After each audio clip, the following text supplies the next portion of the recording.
We built this city on rock and roll. Built this city. We built this city on rock and roll. The Mike Trivisonno Show. Loud enough for a man, but made for a woman. WTAM 1100. Good afternoon, Cleveland, Ohio. This is not Mike Trivisonno, because no one can replace Mike Trivisonno. This is Congressman Denis Kucinich. I'm here with my wife, Elizabeth Kucinich, and for this show, we are going to be here pinch hitting for Mike Trivisonno. Today is your show, because we're going to be talking about you and your health. We're going to be talking about the relationship between diet, nutrition, and one's health condition. Today isn't about preaching. It's about a practical application of what you can do to make decisions that would make your life healthier and hopefully wealthier. We are going to have some tremendous guests today. Dr. Colin Campbell, who's the author of the internationally renowned China study, which sold over 500,000 copies and raised the question about the consumption of high consumption of animal-based foods to an association with more chronic disease. From the Cleveland Clinic in the next hour, Dr. Caldwell Esselstyn will be joining us to talk about his experience in using nutritional therapies to help treat cardiovascular problems. And in the third hour, Dr. Neil Barnard, who is well known nationally as someone who's written many books on the topic of the kinds of food groups that people can choose that can help save their lives, literally. And so I want to, before I begin, with going to Dr. Campbell, I'd like to introduce Elizabeth Kucinich. Elizabeth, by way of introduction and disclosure, is the Government Affairs Director of the Physicians Committee for Responsible Medicine in Washington, D.C. They deal with diet, nutrition, healthy food choices. Elizabeth, welcome. Thank you. It's very exciting to be with everybody. And, you know, we've chosen this topic today because we're really into empowerment. I think the last time that Dennis and I hosted this radio show, it was during the healthcare debate. And, you know, a lot of interaction about that, a lot of conversation. And that was really about who on earth is it that pays for healthcare? Is it going to be government? Is it private insurers? Is it individuals? This really is about how we can take health into our own hands and the personal responsibility and personal choices for reversing all these major diseases that we're seeing now. And the conversations in America about deficit reduction and spending, with healthcare costs going up to $818 billion is projected for heart disease, for example, by 2030. We need to be really taking our health into our own hands and having everything that we need for a vital nation.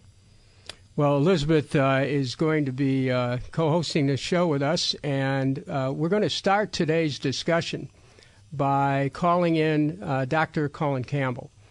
And Dr. Campbell is, with his son, did a landmark research, and it developed into a book called the China study. And this China study had a tremendous impact in being able to focus on how people can take control of their health by changing their diet. Dr. Campbell, are you with us? Yes, pleasure being here. It's good to have you here. Can you tell the listeners here at WTAM, and the number, by the way, is 578-1100, can you tell the listeners the experience that you had in, coming from a dairy farm background and all of a sudden in your medical research seeing that the choices that people were making with their food were having an impact on their health in a way that maybe you hadn't initially thought of, even as a physician? Yes, actually I'm a biomedical researcher instead of a physician. I'm a professor at Cornell University, have been for many, many years, and have been at this game for more than 50 years, actually. And you're right, Congressman Kucinich, I came from a dairy farm, and when I went off to school, to graduate school, and then eventually got on the faculty, I thought at that time that the good old American diet was about as good as it could be. That's the diet I was raised on. What is the good old American diet as you knew it? Well, the good old American diet is about 2/3 or more, 3/4 of the total amount of calories is from animal-based foods, and or 2/3 of the total protein intake is from animal-based foods. You mean meat and cheese and milk? Yeah, meat and cheese and eggs and so forth and so on, and lots and lots of milk, at least in my case. And so, and the center of that diet really was the question concerning how much protein we were getting. That was always the sort of the most revered of all nutrients, if we can say it that way.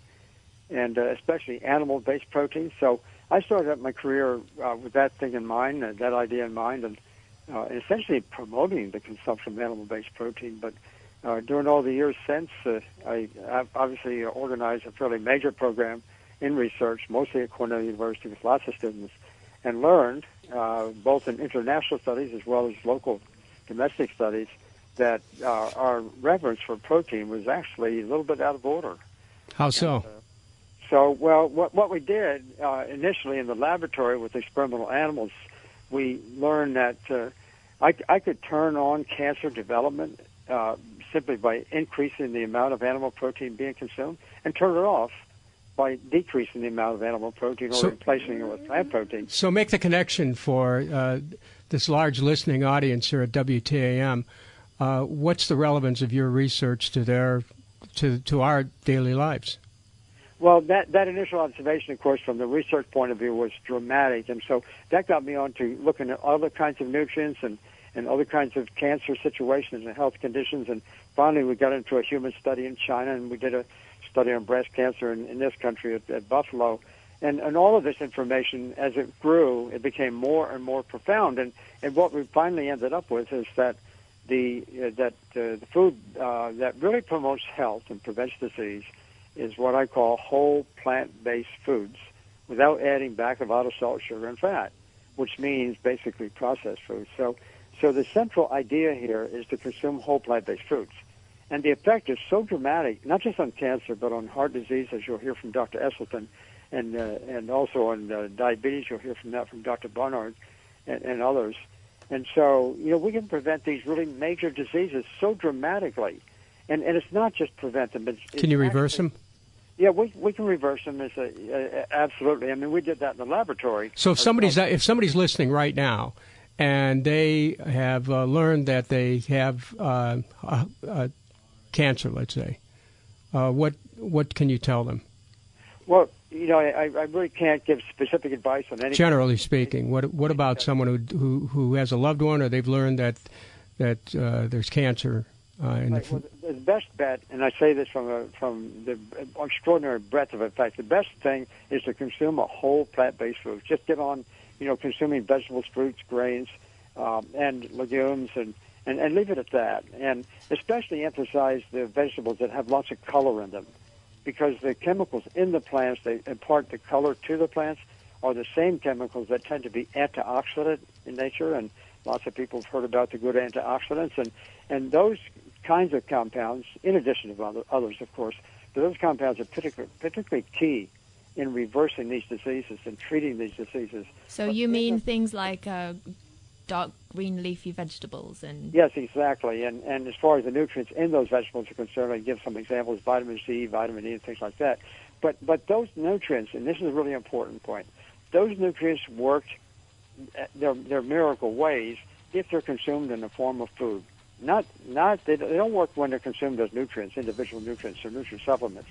It works in the form of individual foods. And when I say it works, I'm really talking about actually being able to take an individual with the disease already diagnosed, get them to start eating this way, stick with it, don't veer astray, stick with it, and the results are just truly remarkable. I mean, far more than I ever expected when I first got into this business many years ago. Well, what Dr. Campbell is saying has real relevance for all of us, because health isn't just something that happens to us. Health is something that happens from us, and we have choices we can make. And that's what I've always liked about his work, because it suggests that we actually can make healthier choices in the food that we eat, and that has a profound impact on our lives.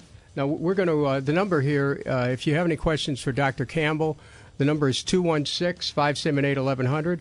216-578-1100. This is Denis Kucinich with Elizabeth Kucinich. We're here for Mike Trivisonno today, and we'll be ready to take any of your calls to talk to Dr. Campbell, who's the author of the China study and who raises the question about the high consumption of animal-based foods and their association with various chronic diseases. So we're going to go to a break right now, and we'll be back to talk a little bit more with Dr. Campbell and about the issue of diet, nutrition, and our health.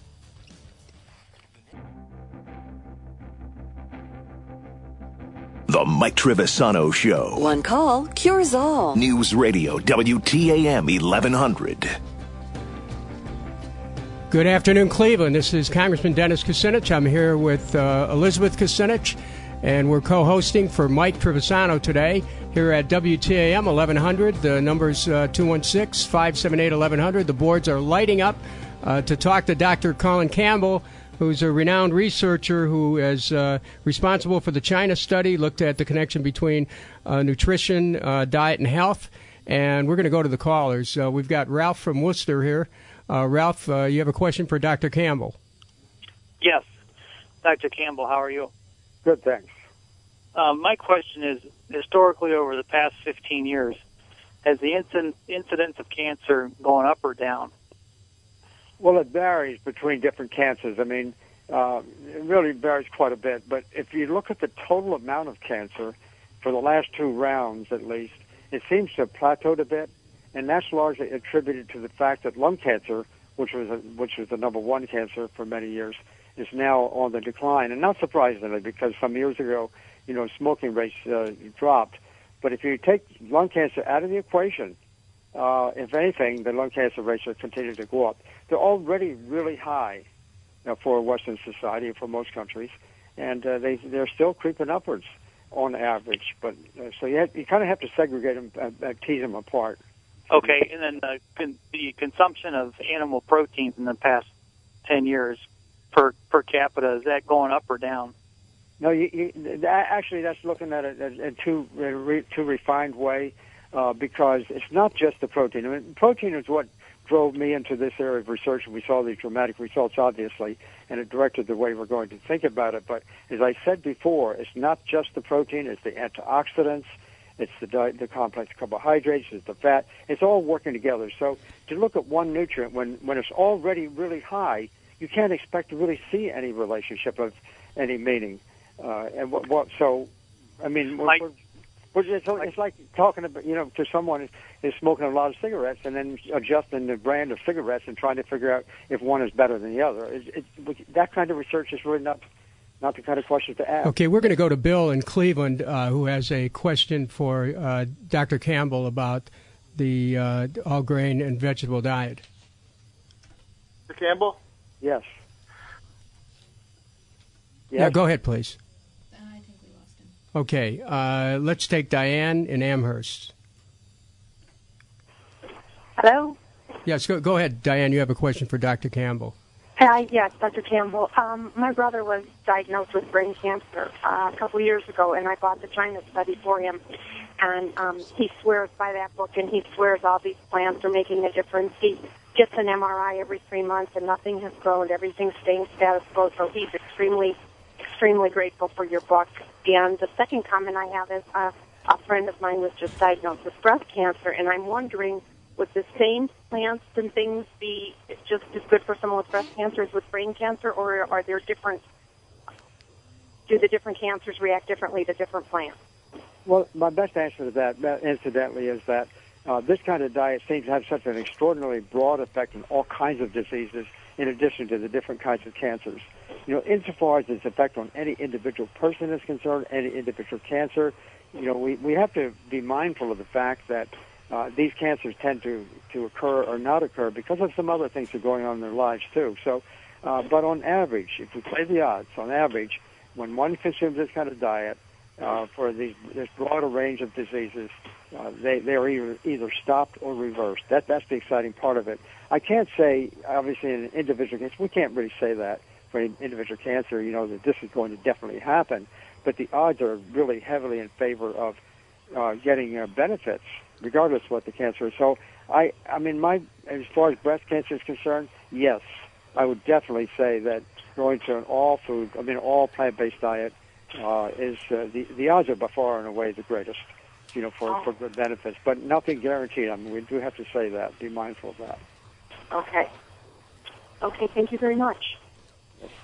So I'd like to go back to the first caller that we had and just cover some of the points there where Dr. Campbell obviously made a good research point that you can't necessarily correlate directly cancer rates and meat consumption. But I would like to point out that, we're looking at all of these different kinds of diet-related diseases, whether they're cancers or heart disease, high blood pressure, type 2 diabetes, etc. We have to really look at what we're eating, and all we have to see is the rates of obesity, say, in the United States, to really look at all the different illnesses that are coming from the food choices that we have. And in answer to that question about meat intake, our meat intake has dramatically increased from around the 1940s, when it was about 100 pounds per person per year. We're up to over 200 pounds of meat per person per year. And looking at cheese consumption as well, back in say the early 1900s, it was around 3.5 pounds a year. Now we're up to 31 pounds a year. So all of these animal products are on the increase. Dr. Campbell. Yes, Elizabeth, you make a really good point. I tend to look at this question in terms of, the sort of nutrient composition and nutrient profiles, because that's really where the cause really rises with respect to the specific nutrients. And it's true that, total animal food consumption has gone up, and some particular kinds of animal foods have risen rather sharply. On the other hand, we have to be mindful of the fact that some have actually decreased, and we have to keep that in mind. Total fresh milk, for example, consumption has actually declined. So as that was declining some 2 or 3 decades ago, then cheese was being used more and more, and so total dairy consumption, of course, is up. But overall, you're quite right. I mean, the animal foods continue to go up, and whole plant-based foods tend to get replaced with these processed stuff. Thank you, Dr. Campbell. We're going to come back with Dr. Campbell, Elizabeth Kucinich, and myself, Congressman Denis Kucinich, shortly on WTAM 1100.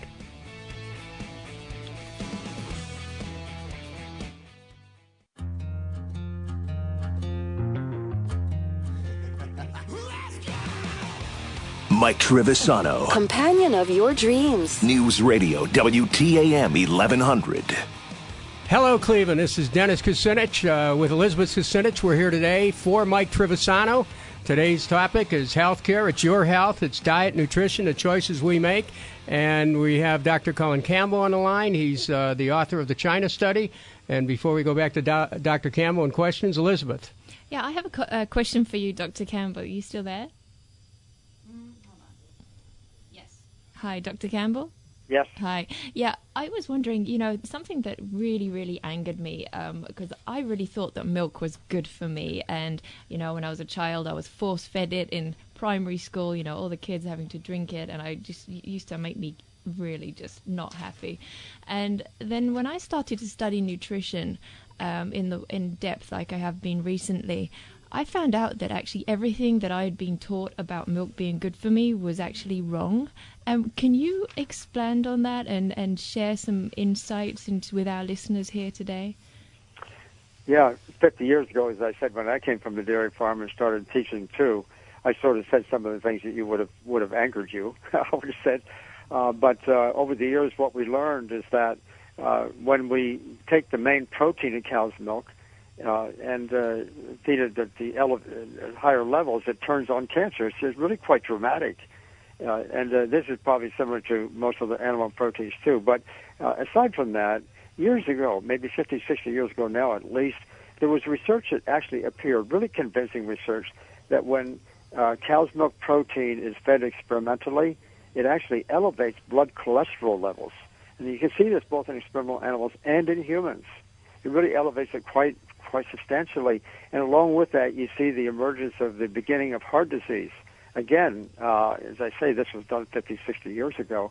And so now, since then, we've learned other things, that the higher the milk consumption, in different countries, for example, the higher is the rates of osteoporosis. Now, this is extraordinary for me, like as a woman, and my mother has osteoporosis, and we're always taught, and I think women still are, that if you've got that, then you should be drinking more milk and eating more milk products. Can you tell us more? Yes, the dairy industry has been very effective selling their product since the 1920s, I think, is the benchmark. Have been very effective and telling us all, and I heard that on the dairy farm too, that we ought to be drinking lots of milk for strong bones and teeth. Virtually everyone has heard that. But in reality, as I said, the principal disease of bones is osteoporosis, and the more milk we tend to consume, the greater is the risk for osteoporosis. That's something that most people don't know, and that story's been around quite a long time. God, that's really incredible. And that really, you know, when you look into that being because when we drink the milk, it makes our bodies actually acidic, and then it's our bones that are used as the big calcium wells to neutralize some of that acid so that the calcium's drawn out of our bones into our body to make us, more stable again. And that's the way that we get bone loss. I'd like to take a caller. Pat in Lakewood, line number 7. Yes, hi everybody. Mr. Denis Kucinich, the congressman, and future Congress lady, Mrs. Kucinich. Possibility there. I tell you, running for election's a real big headache. Well, I'm very happy on Lakewood. Lakewood is doing well, and I'm glad Dennis has got us one of his offices here. Do you have a question, Pat? Yes. Thanks for calling. Yes, the question is, what will I do? Do you have a number? I'm getting bombarded. I just hit 65 in June. And I'm getting all these different things from senior for Medicare. And is there a number that you have that I can call to get more information about these? Or well, you could call my office at 216-228-8850. That's 216-228-8850. Okay. And you can ask for Steve. Oh, and great. Steve is the person who's the expert on that. He can help you out, okay? Okay, maybe I'll stop in and give a nice Thanksgiving card to you. Everybody there, have a nice one. Thank you very much, and God good bless. Thanksgiving to you and your family. Thank you. Okay, we're going to go back to the callers, and let's talk to Jan in Cleveland. We got Jan, or who do we have up? Number 5. Okay. Oh, hello. Hi, Jan. I have a question about the concerns I've heard about the genetically modified seeds and food as opposed to heirloom seeds. And I think Monsanto even sued a farmer because he had the audacity to plant heirloom seeds in a vicinity of one of their huge farms, and they were afraid some of the seeds would blow over. Yet, have any studies been done as to the nutritional value and possible adverse effects of genetically modified? Well, though that's a little bit of field of the topic today, let me respond to your question. When Congress returns, I'm actually going to be introducing a bill that calls for the labeling of genetically modified foods or organisms, and it's called the Right to Know. It's called the Right to Know Act, and it would enable people to understand if something's genetically modified. I also have a bill getting ready that would call for the testing of genetically modified organisms for allergenicity, toxicity, functional characteristics, antibiotic resistance. This is an issue that could be the subject for another show, but you raise questions about genetically modified organisms. If food is made that way, people have a right to know how their food is made. If we are what we eat, then we ought to take care of what we're consuming, that we know how it's made. So that's the principle behind that. Elizabeth, did you want to add something? Yeah, you should go to responsibletechnology.org. It's a really interesting website, lots of information on there about health and GMOs. And also, just to let you know as well, I'm co-producing a documentary, and if you'd like to look at the little sizzle reel there and to learn more about that, you can go to gmofilm.com. Okay, thanks very much for calling. We're going to take another caller. Let's go to Robert. Hello. Yes, Robert. Do you have a question for Dr. Campbell or a comment? Yes, I do. Dr. Campbell, I have a sister and an elderly mother with kidney problems. They both have diabetes, and their doctors tell them to stay away from like green leafy vegetables and certain fruits and vegetables. And how do you deal with that when when these foods are supposed to heal and they tell them to leave them alone? That's a common question, good question. Unfortunately, there's not a medical school in the United States that actually teaches this area of research in nutrition. That's problem number one. So most physicians, good people trying to solve problems, they're simply not trained in this area, so they tend not to know. And that advice is not good. Dr. Neil Barnard, a colleague of Elizabeth, of course, has actually done some very nice research, and others have too, to show that if we take diabetics, put them on an all plant-based diet, the effects are truly amazing, and you begin to see these effects within a week or two. I think we're moving to a point where physicians are actually getting trained to look at, there's an advocacy to train physicians on these issues. Yes, I mean there are some things. In fact, we have a website ourselves at the present time. It's my name, tcolincampbell.org.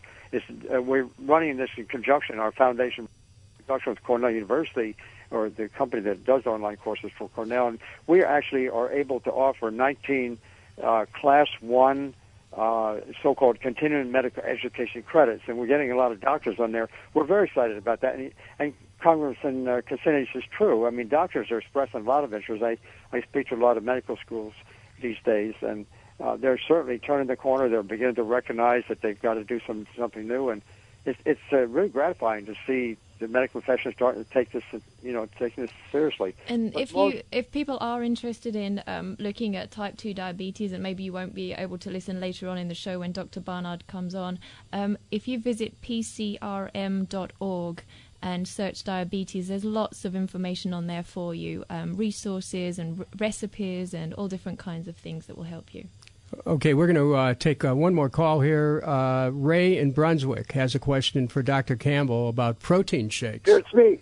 Hello, Ray. Go ahead. You're on. Yes, hi, Dennis. Dennis, I grew up with you on West 106th. All right. Okay, doctor, I'm asking a question about whey protein. What happened, I've been lifting weights for many years and all that, and all of a sudden my trainer got a lot of problems with his kidneys, and so I go to the doctor, and he said, I don't mind whatever you do, but don't take protein drinks no more. Why? Well, I agree. For one thing, there's plenty of protein in plants. People tend not to know that. All the protein that we really need, in fact, the ideal levels of protein can be achieved from simply consuming these, whole plant-based foods. We don't need to add a lot of additional protein, whether it's in the form of animal-based foods or whether it's in the form of protein shakes. It's not a good idea. In fact, it's little known that the average age of death of National Football League players, for example, at least the linemen, is somewhere around 56, 57 years, and very likely because they were using all this extra whey protein supplement. We don't need to do doctor, that. How about eggs? I'm sorry, eggs? I switched my protein to more eggs. Why do you have to do that? I mean, you're getting... Don't I need more protein to build muscle? No. I've worked with some world-class athletes who actually have made quite a lot of news of late, where they actually switch from, the high whey protein, eggs, meat, whatever. They switch over to the plant-based diets, and they actually, their physical performance is actually improved. It's actually improved. They may lose a little muscle mass, but that's probably a good thing. So this is Elizabeth here. If you are interested in bodybuilding, I have a very nice-looking bodybuilder friend, and he has a website called at veganbodybuilding.com, and that on there you've got tips about food and training and recipes and all different kinds of things. Because I call a couple of them, they're always trying to sell their product. You know what I mean? Well, this is really about how to help you, not about an individual product, just about how you can feed yourself. So veganbodybuilding.com. And we are going to go to a break in a moment, but I just want to say that this is Dennis and Elizabeth Kucinich. We're here with Dr. Colin Campbell, the author of the China Study. This is WTAM 1100, home of Mike Trivisonno and other really great people.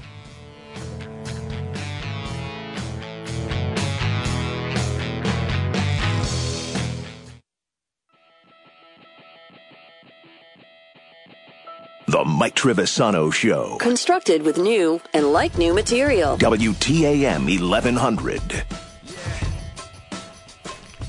This is the Mike Trivisonno Show, WTAM 1100. Dennis Kucinich and Elizabeth Kucinich. Pinch hitting for Mike Trivisonno on this beautiful Cleveland afternoon. Be careful driving out there today. And as you prepare for Thanksgiving, you and your family have a great, great Thanksgiving holiday. People ask me, why am I so interested in this issue of diet, nutrition, and health? I'm going to share a story with you. And I don't know that I've talked about this in depth, but this is a good time as any to begin the discussion. When I was growing up in Cleveland, eating peanut butter and jelly sandwiches and bologna sandwiches and every other kind of sandwich that you could imagine, but mostly meat and some dairy, I discovered when I was about 10 years old or so that I had something known as Crohn's. And that was a very debilitating intestinal ailment, which made it very difficult for me to be able to eat, sometimes even stand up because of the pain. And when I was 20 years old, I had a radical surgery where I had a good chunk of my intestines removed. And hopefully they thought that would cure it. But I still had problems even after the surgery. And it was years later that I discovered that there was a connection between the food I was eating and the inflammation that inevitably ended up being part of the Crohn's. And so I changed my diet in 1995 to a plant-based diet, basically a vegan diet. And I'll tell you that I was absolutely stunned when I saw the changes that took place where I wasn't having the pain anymore. I wasn't having some of the other symptoms, which I'm not going to discuss on the radio.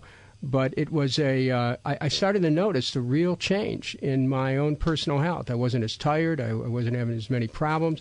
And then I switched. I also had used a little bit of Chinese herbal medicine that helped to restore my intestinal flora. And here I am years later, 42 years after the surgery, and I'm probably in the best health I've ever had in my life. And this is somebody who came very close to death in 1968 with Crohn's, and changing my diet really changed my life. And I'm sharing that story with you because when I see the work of a Dr. Campbell and Dr. Esselstyn, who's coming in after that, and Dr. Barnard, I can understand how we all make choices about what we eat. This isn't about whether you're a Democrat or Republican, liberal, conservative. We make choices. And those choices have an effect, a long-term effect on our health. And sometimes you don't find out 2 years later that some of the choices you were making early on may have caused your health to be damaged. And on the other hand, if you get control of it, you make better choices, changes your life, gives you enormous vitality and energy, longer life, better quality of life. That's why today we decided to bring this show to you so that you could think about it and maybe call in and also give you some resources where you can get information. Dr. Colin Campbell's been with us for the last hour, author of the China study. Dr. Campbell, is there a website that people can go to get information about your work and about the choices that people might be able to make that would improve their health? Yes, my name, tcolincampbell.org. That's the foundation. That's for our foundation. It's a website where we have various other articles, number by me, but we also offer this course that we've been very excited about, not only for physicians but for the public alike. They can sign up for the course and take that course. It's a unique way of doing it. We have instructors that work with a virtual class, and they interact with each other a lot, and so the discussions are very exciting, and we're having a lot of fun with it. So that's one place to go. We're going to take one more call for Dr. Campbell before we round out the hour here. Let's go to, is it Avi in South Euclid? Hello there. Go ahead, Avi. How are you? I'm great. I'm so happy, Dennis and Elizabeth and Dr. Campbell, that you're doing this type of show today. Not that I don't like politics, but it's a nice switch. Thank you. I do have a couple comments to make, and then I have a quick question, okay? Dennis, so you've been on this diet for a vegan diet for over 15 years now, right? Right. Well, that's fantastic. I wasn't sure. And how about Elizabeth? Is she also a vegan? I am, yep. I'm more of a recent convert, though, since marrying Dennis. Oh, that's great. Well, just to share this story real quick with you, I just wanted the vast audience to know, because I know that we're really not very educated unless we are a vegan or we delve into the subjects. I have over 100 books. And Dr. Campbell, thank you so much for being on the show. And I've read so many authors that have quoted you. And, you're definitely a pioneer in this. Avi, do you have a question for Dr. Campbell? I do, yes. Basically, I've been on a raw food diet myself for 2 years. I've been a vegan for 30 years. One of my clients actually, he was overweight, he's a Vietnam vet, and through exercise and diet, I gave him, I'm not a nutritionist, but he follows, my raw food diet. And the doctor told him that he completely reversed his diabetes. And that's based on the fact that, he was so, my question basically is that it is true, Dr. Campbell, that you can reverse diabetes, you can reverse certain cancers and heart disease. Absolutely. That's a very important statement for the listeners. You want to explain why that's true, Dr. Campbell? Yeah, it's been clearly shown. You heard from Dr. Esselstyn and before him Dr. Ornish to some extent. They were able to, what I would call, cure heart disease, even in advanced stages. And the same is true for people, especially with type 2 diabetes, even type 1 diabetics. They can reduce the medication by half. We did in the laboratory show that we could basically turn off cancer development as well. And we have some human data on that, too. It's not quite as good as the heart disease question, but it seems across the board. We can, I'm just amazed. I've been working in this field for more than 50 years, and I didn't know this in the beginning, and this diet effect is so important. So if someone right now has someone in the family that's diabetic, what kind of advice could you give them with respect to diet? Well, they should just consume vegetables, fruits, grains, legumes, all in the whole food form, and especially give emphasis to the foods that are colored, greens, yellows, reds, because the compounds in those kinds of foods are the ones that are antioxidant in nature. That's good. And at the same time, when we consume that kind of diet, don't add back a lot of salt, sugar, and fat. Those three nemesis, if you will. Don't use fried foods, and go for that. And use spices to spice things up a bit if you like. And once your taste buds change, and initially people react to it, they don't necessarily like it, but their taste buds change over time. And once they get to that point, they really like the food. Just do it that way. Yeah, it's one of our guests is coming on a bit later, Dr. Barnard. He wrote a book called Breaking the Food Addiction, and when you eat lots of high fat, high sugar, high salt foods, it's really addictive. It's like a real low grade addiction. But if you're looking to change your diet, don't be scared by it. It's really, really exciting journey. Go to a nice store that's got loads of interesting ingredients in that you've never necessarily looked at before. And I think I'm going to be the website lady on this show. But if you're really interested in looking at some nice recipes, go to nutritionmd.org, and there's tons of recipes on there. nutritionmd.org. I will say this based on what Elizabeth just said, that when I changed my diet from a conventional diet of steak and potatoes for breakfast, eating a lot of donuts, a lot of eggs. When I changed and I started to go into the supermarket shopping, it was a real experience looking for food. I mean, I had to start to really work on. We're very lucky now that supermarkets have lots of different kinds of foods now. So. Well, and we are at the end of this hour, and we want to thank Dr. Colin Campbell, author of the China Study, for being with us. Thanks to all the callers. We'll be with you in the next hour. Dr. Caldwell Esselstyn from Cleveland Clinic. We're going to really get into very deeply this discussion about cardiovascular health and the relationship between that and diet. WTAM, 1100.